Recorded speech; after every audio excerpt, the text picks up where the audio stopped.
Okay, well, one more quick demonstration here on these utilities. I'll go over a couple of these quick. So suspend reminders, you can turn that on, and notice this comes on here. While this is on, the program will not check reminders.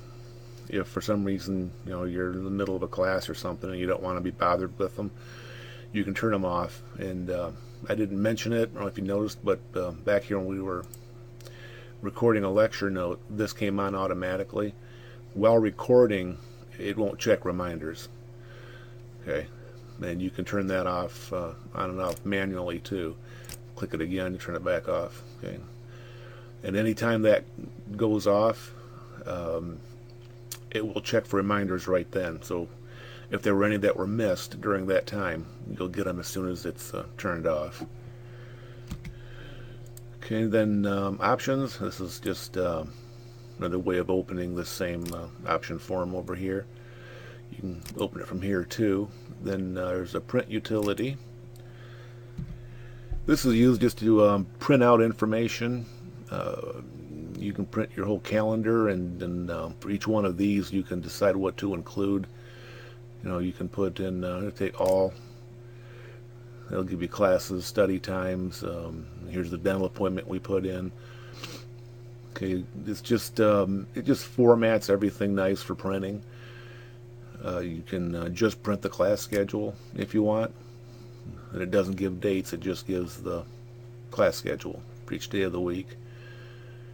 Same thing with assignments. Right now there aren't any. And, okay, we got tasks.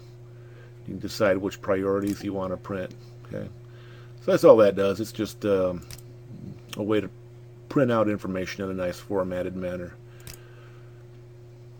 Okay, then we've got export lecture audio. We covered this at the end of the lecture notes, but if you want to export the lecture note audio to put on an MP3 player or something to listen to later, you can just select any recorded lecture, select the location on your hard drive or wherever where you want to export it to and the format, and you can export your lecture audio from there. And then there's the database backup.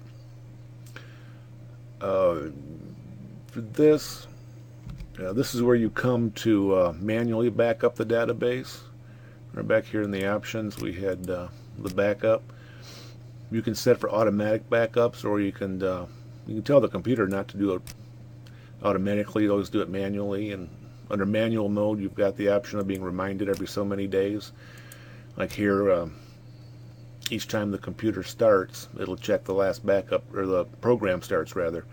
It'll check the last backup date, and it'll notify you if the 3 days have passed since you did a backup. Okay, and you can always do a manual backup. Just click backup database. Okay, and it'll tell you were backed up. Okay, you can always do that whether you've got the automatic backup turned on or not. You can always do a manual. And then to restore, just click that. It'll show you all your backups in your backup folders. Each time you do a backup, it creates a new one appended with the date. It doesn't overwrite the previous ones. So you just pick the one that you want, open. It'll ask you to confirm it.